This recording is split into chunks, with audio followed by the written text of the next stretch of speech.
Hello दोस्तों, आपका स्वागत है त्रिशक्ति एकेडमी में। और आज हम डिस्कस करेंगे उत्तराखंड पॉलिटेक्निक प्रवेश परीक्षा 2021 के लिए मोस्ट इम्पॉर्टेंट यहाँ पर कॉन्सेप्ट डिस्कस करेंगे ए ग्रुप के लिए, यानी लेटरल एंट्री स्टूडेंट्स के लिए इंजीनियरिंग से आने वाले प्रश्न। यानी इंजीनियरिंग से देखिए कौन कौन से प्रश्न आते हैं। बहुत सारे स्टूडेंट्स यहाँ पर कमेंट कर रहे हैं चैनल पर कि सर इंजीनियरिंग में किस तरीके के क्वेश्चन आएंगे, जनरल जो इंजीनियरिंग है उससे किस तरीके के क्वेश्चंस आएंगे। देखिए मैं आपको बता दूं, यहाँ पर मैं आपको इसका कट फॉरवर्ड जो है बिल्कुल कि आपको कैसे इसको पढ़ना है, क्या है जनरल इंजीनियरिंग है क्या। मेन मैं आपको इस वीडियो में ये चीज़ बताता हूँ और फिर कुछ क्वेश्चंस भी डिस्कस करेंगे, कुछ कॉन्सेप्ट भी डिस्कस करेंगे। तो सबसे पहले आप ये जानिए कि जो ए ग्रुप लेटरल एंट्री वाले हैं उनको सेकंड ईयर में एडमिशन मिलता है पॉलिटेक्निक में। तो वो स्टूडेंट्स जो फर्स्ट सेमेस्टर में पॉलिटेक्निक में पढ़ाया जाता है वो चीज़ें नहीं पढ़ते। वो क्या होता है मैं आपको बताऊँ। उसमें देखिए आप क्या क्या पढ़ते हैं। उसमें देखिए आप जो 11वीं 12वीं की फिजिक्स केमिस्ट्री मैथ होती है वो पढ़ते हैं मेनली, जो कि लेटरल एंट्री के स्टूडेंट्स पहले ही पढ़ चुके हैं क्योंकि वो 12th बेस के बाद एडमिशन लेते हैं। क्योंकि आपको पता है इंजीनियरिंग ग्रुप जो कि फर्स्ट ईयर में एडमिशन लेते हैं वो 10th बेस होता है। तो इसलिए जो फर्स्ट ईयर होता है पॉलिटेक्निक में उसमें देखिए 11वीं 12वीं की जो मैथमेटिक्स होती है, फिजिक्स होती है, केमिस्ट्री और एक दो सब्जेक्ट और होते हैं जैसे वर्कशॉप हो गया, इंजीनियरिंग ड्राइंग हो गई, इनकी पढ़ाई की जाती है। तो देखिए अब आप पूछ रहे हैं कि जनरल इंजीनियरिंग में क्या आएगा। देखिए तो जनरल इंजीनियरिंग में यही चीज़ें आती हैं जो वहाँ फर्स्ट सेमेस्टर में पढ़ाई जाती हैं।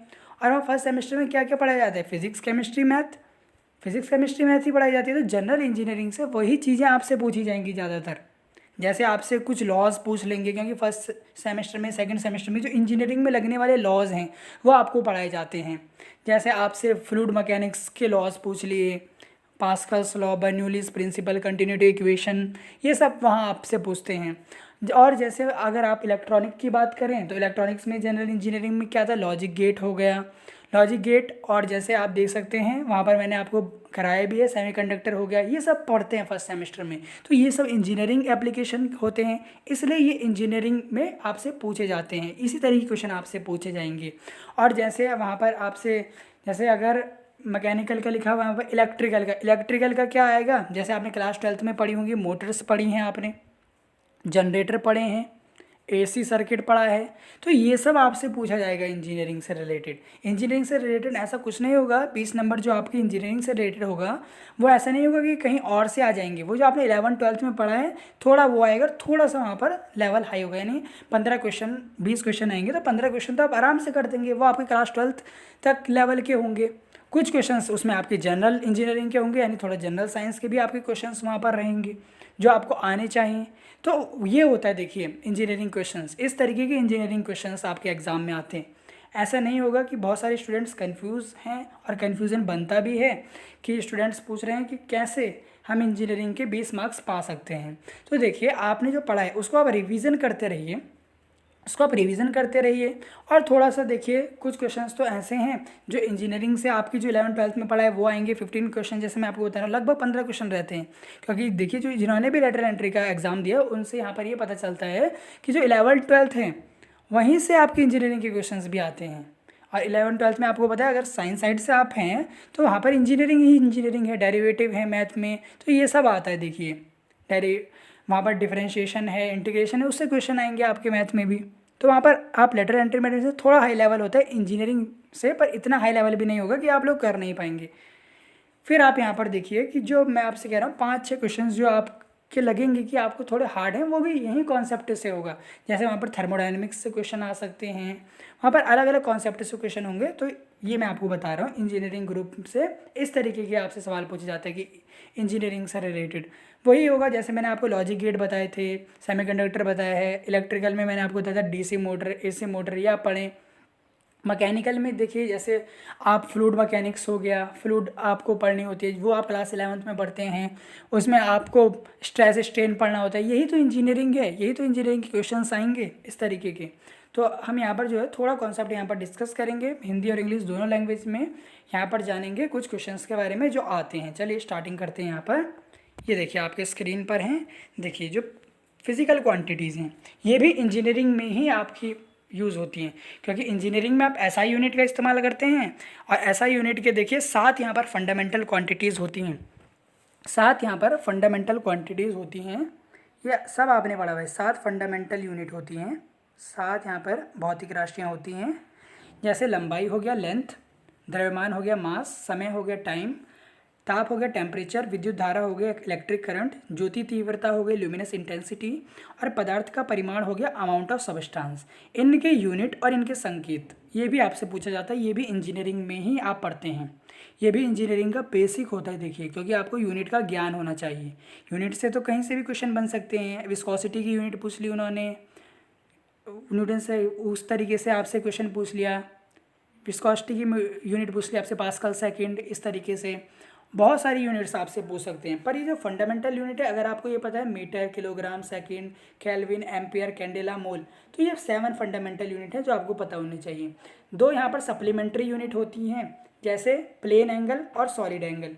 जो प्लेन एंगल होता है उसकी यूनिट होती है रेडियन, रेडियन आपने ट्रिग्नोमेट्री में पढ़ा भी है रेडियन, और स्टेरेडियन यहाँ पर होती है सॉलिड एंगल की यूनिट। तो ये आपसे पूछे जाते हैं, तो ये आपको आनी चाहिए मेन। और कुछ देखिए मात्रक हैं, जैसे टेम्परेचर, पहले इसका देखिए आप इसको डिग्री सेंटीग्रेड पढ़ते थे, अब आप इसे डिग्री सेल्सियस पढ़ते हैं। जैसे जो हर्ट्ज, जैसे आपकी आवृत्ति है यानी फ्रीक्वेंसी है, इसकी यूनिट आप पढ़ते हैं देखिए कंपन प्रति सेकंड, पहले पढ़ते थे, अब हर्ट्ज पढ़ते हैं। ल्यूमिनस इंटेंसिटी, जिसे आप ज्योति तीव्रता कहते हैं, इसकी पहली यूनिट थी कैंडल शक्ति यानी कैंडेला पावर, इसकी यूनिट थी, अब कैंडेला हो गई है। तो ये आपकी मेन है यूनिट, इनके बारे में आपको पता होना चाहिए। और जैसे आपने क्लास 11th में पढ़ा होगा, देखिए सिग्निफिकेंट फिगर, में साथ साथ आपको बताता रहता हूँ कि आपको क्या क्या पढ़ना है इंजीनियरिंग के लिए। तो सिग्निफिकेंट फिगर आप पढ़ लें, सार्थक अंक, आपसे कोई भी डिजिट देगा उसमें पूछ लेगा, जैसे 0.02 इस तरीके से दे दिया, इसमें कहेगा कि आप बताइए कि कितने सार्थक अंक हैं। इस तरीके से आपको सार्थक अंक आने चाहिए, सार्थक अंक हो गया।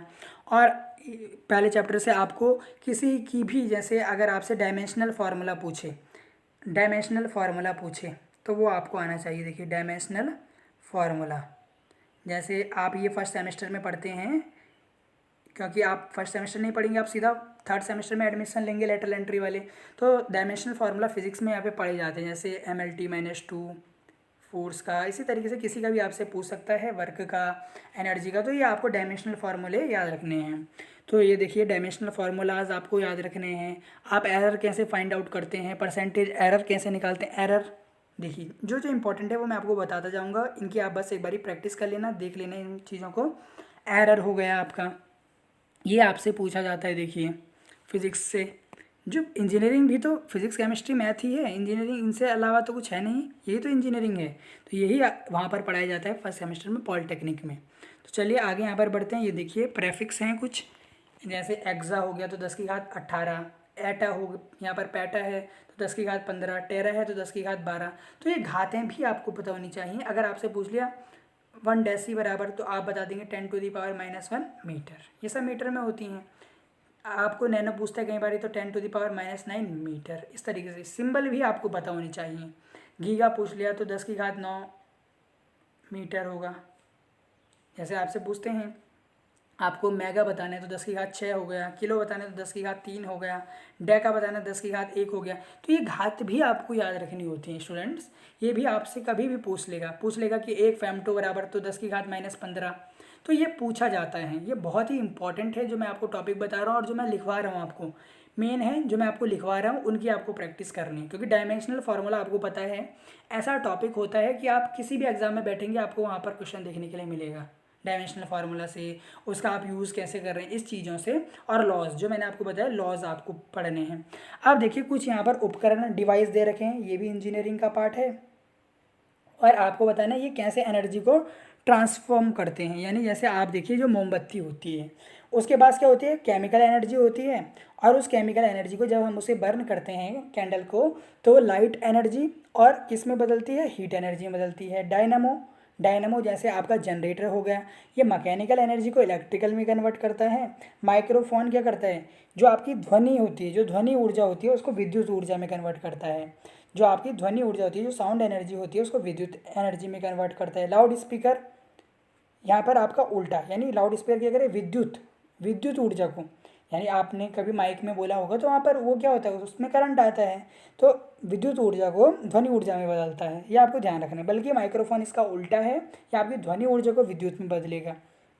सोलर सेल क्या करता है, सौर ऊर्जा को विद्युत ऊर्जा में बदलता है। ट्यूबलाइट क्या होता है, देखिए ट्यूबलाइट क्या होता है, विद्युत ऊर्जा को प्रकाश ऊर्जा में कन्वर्ट करती है। विद्युत मोटर क्या होती है, विद्युत ऊर्जा को यांत्रिक ऊर्जा में कन्वर्ट करती है।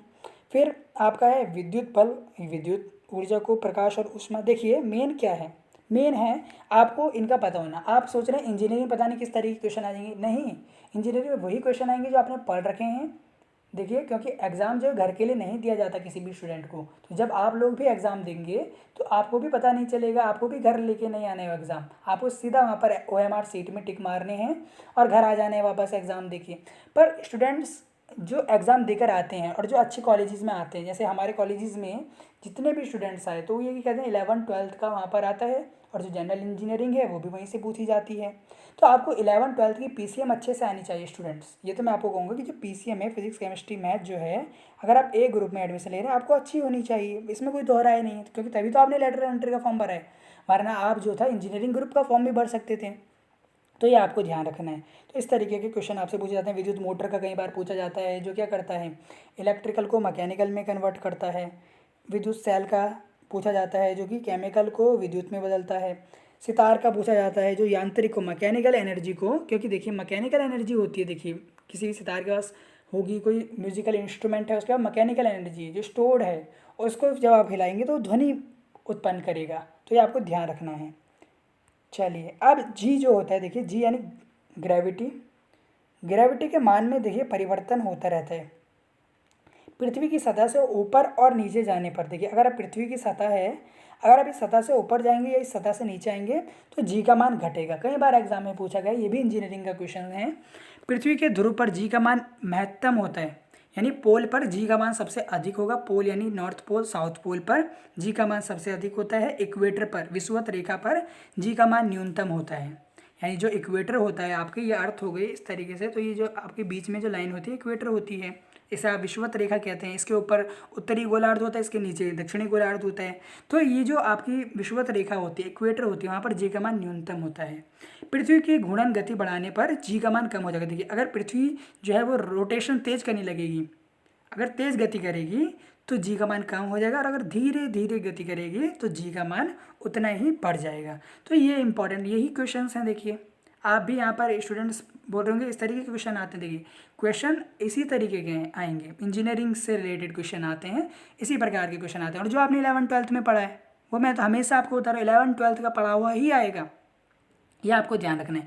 और जो आप सोच रहे हैं कि जनरल इंजीनियरिंग में क्या आ जाएगा, जैसे मैंने आपको शुरू में ही बताया कि जनरल इंजीनियरिंग का मतलब है जो आपको फर्स्ट सेमेस्टर में कॉलेजेस में पढ़ाए जाते हैं, और फर्स्ट सेमेस्टर में तो यही पढ़ाया जाएगा, वो फिजिक्स केमिस्ट्री मैथ यही पढ़ाया जाता है। तभी तो आपने सेकंड सेम में एडमिशन लिया अपना 1 साल बचाने के लिए, थर्ड तभी आपने सेकंड ईयर में एडमिशन लिया है।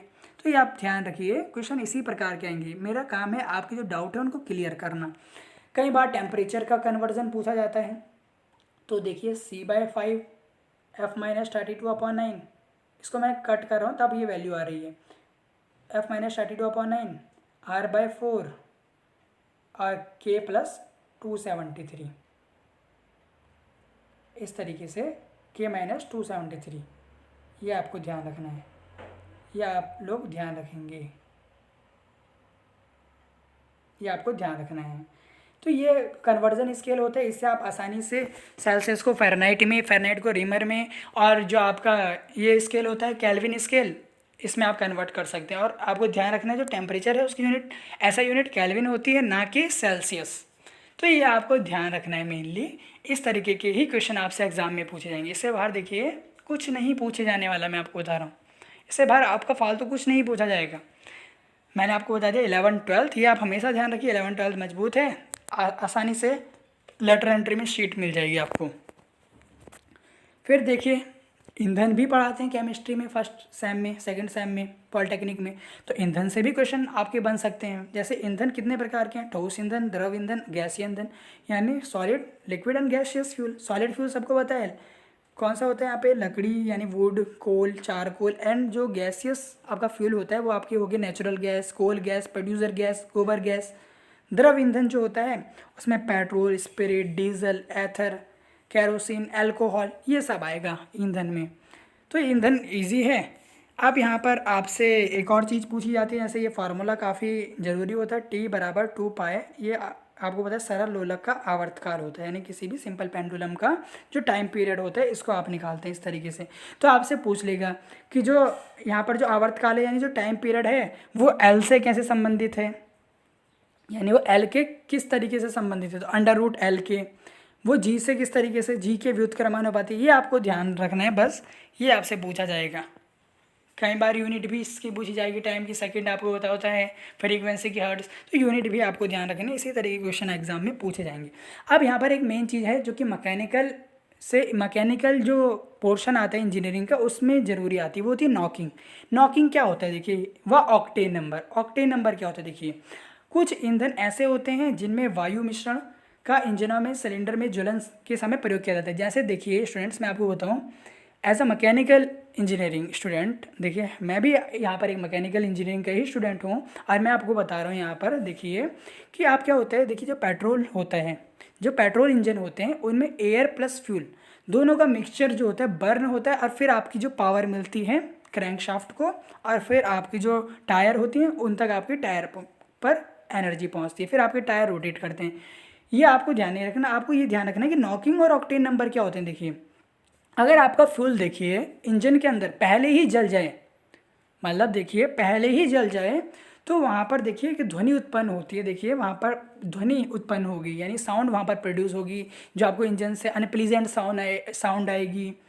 देखिए विस्फोट होने की आवाज़ आएगी आपको इंजन से, तो वो आपका नॉकिंग कहलाता है, वो आपका नॉकिंग कहलाता है। ऐसे ईंधन जिनका नॉकिंग अधिक होता है उपयोग के लिए उचित नहीं मानी जाती, यानी देखिए अगर नॉकिंग ज़्यादा होगी तो देखिए आप कोई भी इंजन यूज़ नहीं करिए। अगर आपका इंजन शोर मचाता रहेगा तो आपका इंजन ख़राब हो जाएगा, तो आप ऐसे इंजन का उपयोग नहीं करेंगे। तो नॉकिंग आपसे पूछता है, तो नॉकिंग को कम करने के लिए आप उसमें देखिए कुछ जो नॉकिंग को रोकते हैं, जो नॉकिंग को प्रिवेंट करते हैं, ऐसे यहाँ पर आप कुछ कंपाउंड को मिलाते हैं, जैसे टेट्रा एथाइल लेड।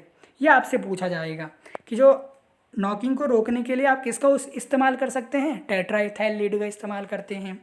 नॉकिंग को ऑक्टेन संख्या से, जो ऑक्टेन नंबर होता है इससे आप नॉकिंग को दिखाते हैं। जो ऑक्टेन नंबर होता है इसको आप किससे दिखाते हैं, नॉकिंग को। ऑक्टेन नंबर किसको दिखाता है, नॉकिंग को। किसी ईंधन जिसके ऑक्टेन संख्या जितनी अधिक होगी उसका, देखिए अगर आपके जो ऑक्टेन नंबर है जितना अधिक है, देखिए बेस्ट माना जाता है 100, तो अगर देखिए 100 है तो वहाँ पर नॉकिंग बहुत ही कम होगी, यानी आपके इंजन से साउंड बिल्कुल नहीं आएगी। अगर आपका जो ऑक्टेन नंबर है वो कम है तो आपकी बहुत ही ज़्यादा साउंड माने आएगी। ये आपको ध्यान रखना, ऑक्टेन नंबर जितना अधिक होगा उतनी नॉकिंग की टेंडेंसी जो होगी, यानी जो फ्यूल वहाँ पर पहले ही जो बर्न हो रहा था उसके कारण आवाज़ें आ रही थी वो रुक जाएंगी। तो ये आपसे पूछा जाता है। और टेट्राएथाइलेट इस तरीके के क्वेश्चन भी एग्जाम में पूछे गए हैं, क्योंकि देखिए ये आप सेकंड सेमेस्टर में पढ़ते हैं, ये आप सेकंड सेमेस्टर में पढ़ते हैं और आपको सीधा थर्ड सेमेस्टर पढ़ना है, तो इस तरीके के भी इंजीनियरिंग के क्वेश्चंस वहाँ पर रहेंगे। अब देखिए कुछ और होती हैं, और यहाँ पर सब मिक्स है देखिए, क्योंकि मैं मिक्स क्वेश्चंस यहाँ पर आपको बता रहा हूँ तो यहाँ पर सब मिक्स आपको मिलेगा स्टूडेंट्स। देखिए जो अयस्क है यानी जो ओर है, जब आप इससे किसी भी मेटल को निकालते हैं, देखिए किसी भी मेटल को आप यहाँ से एक्सट्रैक्ट करेंगे तो 3 तरीके से करते हैं। देखिए एक जिनकी देखिए जो रिएक्टिविटी होती है सबसे अधिक होती है, उनका आप क्या करते हैं, उनका आप इलेक्ट्रोलाइसिस मेथड से उन्हें अलग करते हैं। जैसे सोडियम हो गया, पोटेशियम हो गया, एल्यूमिनियम हो गया, इनको आप क्या करते हैं, सोडियम हो गया, पोटेशियम हो गया, एल्यूमिनियम हो गया, इनको आप क्या करते हैं, इनको आप विद्युत अपघटन यानी इलेक्ट्रोलाइसिस मेथड से आप इनको निकालेंगे। बल्कि जो आपके निम्न जिनकी रिएक्टिविटी सबसे कम होती है, जो सबसे कम रिएक्ट करते हैं, उनमें आप क्या करते हैं, देखिए उसमें आप क्या करते हैं, डायरेक्ट उनका सल्फाइड ओर होती हैं, उनको आप क्या करते हैं, उनको आप आसानी से निकाल देते हैं। सल्फाइड ओर होती है तो उसमें आप भर्जन यानी रोस्टिंग करके उसको रिफाइन कर लेते हैं। पर जो मध्य जो होती हैं अभिक्रिया वाली, उसमें कैल्सिनेशन और रोस्टिंग 2 विधि होती हैं, आपने पढ़ी होंगी। अगर कार्बोनेट ओर है तो वहाँ पर आपका कैल्सिनेशन होगा, और अगर आपकी सल्फाइड ओर है वहाँ पर आपकी रोस्टिंग होती है। फिर यहाँ से आप मतलब धातु को निकाल सकते हैं। इस तरीके के क्वेश्चन भी एग्जाम में पूछे जाते हैं, क्योंकि जो मेटलर्जी है वो भी यहाँ पर आप जो है इंजीनियरिंग में पढ़ते हैं फर्स्ट ईयर में, तो इस तरीके के क्वेश्चन आपसे पूछे जाते हैं। और बाकी मैंने आपको बता दिया कि आप लोग क्या करें, अपनी जो फिजिक्स केमिस्ट्री मैथ है वो आप क्या करें, पढ़ें। वो आप अपनी 11th-12th की अच्छे से पढ़ें स्टूडेंट्स। उसमें से देखिए तो जो अगर आपकी NCERT है, अगर आप उसे पढ़ेंगे तो फिर आपको देखिए ज़्यादा से ज़्यादा क्वेश्चंस आप एग्ज़ाम में कर पाएंगे।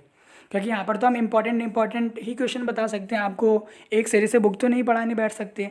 तो यहाँ पर आपको क्या करना है, आपको सिर्फ जो आपको कॉन्सेप्ट अगर आपको पता है, अगर आपको हर चैप्टर से आपको पता है इस तरीके के क्वेश्चन यहाँ पर बन सकते हैं, वो आप पढ़ लीजिए। वैसे ही आप अच्छे नंबरों से पास कर देंगे और आपकी अच्छी रैंक आएगी। मेन है रैंक लाना। तब आपको देखिए इस तरीके से पढ़ना है। और मैंने आपको बता दिया इंजीनियरिंग ग्रुप में किस तरीके के यहाँ पर क्वेश्चन आएंगे, ये मैं आपको बता चुका हूँ। उसमें इलेक्ट्रिकल के भी क्वेश्चन रहेंगे, उसमें मैकेनिकल के क्वेश्चन भी रहेंगे, उसमें इलेक्ट्रॉनिक के क्वेश्चन भी रहेंगे। तो इलेक्ट्रॉनिक से तो लॉजिक गेट या सेमीकंडक्टर दो ही चीज़ आ सकती हैं। इलेक्ट्रिकल से आपकी मोटर हो गई, इलेक्ट्रिकल से बहुत कुछ आ सकता है स्टूडेंट। इलेक्ट्रोस्टैटिक वहाँ पे कुलाम्स लॉ, मैग्नेटिक फील्ड से क्वेश्चन आ सकते हैं, गॉस परिमेय, वहाँ से बहुत सारे क्वेश्चन आ सकते हैं। देखिए इलेक्ट्रिकल से कैपेसिटर हो गया, क्योंकि ये सब आपने 12th में पढ़ा हुआ है। कैपेसिटर ये सब आपने पढ़ा हुआ है। देखिए कैपेसिटर हो गया, आपके जो किरचॉफ का नियम है, ओम्स का नियम है, व्हीटस्टोन ब्रिज है, ये सब आप पढ़ चुके हैं। तो इनको आपको एक बार रिवाइज़ करना है, क्योंकि यही आप पढ़ते हैं। देखिए यही आप पढ़ते हैं। मैं आपको बताऊं कि जब आप फर्स्ट सेमेस्टर में जो स्टूडेंट होते हैं वो 11th की मैथ पर मतलब 11th का पूरा पढ़ते हैं, और जब वो सेकंड सेमेस्टर में पढ़ते हैं तो वो फिजिक्स का पढ़ते हैं। तो ये आप पहले ही पढ़ चुके हैं, इसलिए आपको लेटरल एंट्री में जो है इसी तरीके के क्वेश्चन आपको देखने के लिए मिलेंगे। तो आप क्या कर सकते हैं, हमें त्रिशक्ति अकेडमी फेसबुक पर, इंस्टाग्राम पर और टेलीग्राम पर लाइक कर सकते हैं। अगर अभी भी आपको कोई क्वेरी लगती है कि इंजीनियरिंग ग्रुप से कैसे क्वेश्चन आएंगे, तो आप कमेंट कर सकते हैं। देखिए अभी भी आप कमेंट करें, हम आपका देखिए आंसर देंगे और भी आपके लिए वीडियोस लेकर आएंगे जैसे कि आपको रिक्वायरमेंट है। और हम यहाँ पर वीडियोस आपके लिए लेकर आएंगे। अगर आपको एडमिट कार्ड से रिलेटेड कोई क्वेरी, तो जब भी एडमिट कार्ड आएंगे हम आपको बता देंगे। देखिए एडमिट कार्ड, देखिए आपने फ़ीस दी है तो एग्ज़ाम तो होकर रहेगा। बस ये है कि आपको एडमिट कार्ड की डेट नहीं मिल रही, तो डेट मिल जाएंगी as soon as possible. Date मिल जाएंगी, आप चिंता मत करिए। आप अपनी पढ़ाई पर ध्यान रखिए, कभी भी आपके जो है एग्ज़ाम हो सकते हैं। और अगर आपको कोई क्वेरी तो आप कमेंट करें। अगर आपको देखिए यहाँ पर ए ग्रुप के जो क्वेश्चन पेपर स्टूडेंट्स मांग रहे हैं, तो देखिए ए ग्रुप के क्वेश्चन पेपर तो कहीं पर नहीं है, कहीं पर भी नहीं है। देखिए ए ग्रुप के क्वेश्चन पेपर, तो ये आपको ध्यान रखना है, कहीं पर भी नहीं है। और देखिए ए ग्रुप का जो पेपर है वो 11-12 से बनता है। यह ना सोचिए कि जैसे हम इंजीनियरिंग ग्रुप के लिए 10th बेस पर पढ़ाते हैं, क्योंकि देखिए इंजीनियरिंग ग्रुप में आपको पता है सबसे ज़्यादा स्टूडेंट्स एडमिशन लेते हैं। आपको पता है लगभग 90% स्टूडेंट देखिए इंजीनियरिंग ग्रुप में एडमिशन लेते हैं, 5% फार्मेसी में और 5% ही ए ग्रुप में लेते हैं। तो इनकी देखिए परसेंटेज बहुत कम है, इसलिए देखिए इन पर ध्यान भी थोड़ा कम जाता है और इनके पेपर भी कम अवेलेबल है मार्केट में। तो ये आपको ध्यान रखना है। तो आपको अच्छे से मेहनत करनी है। आपका एग्ज़ाम थोड़ा सा देखिए यहाँ पर लेवल तो उसका बहुत ई ग्रुप से तो काफ़ी अच्छा उसका लेवल होगा एग्ज़ाम का, पर ये भी नहीं है कि बहुत ही ज़्यादा कठिन होगा।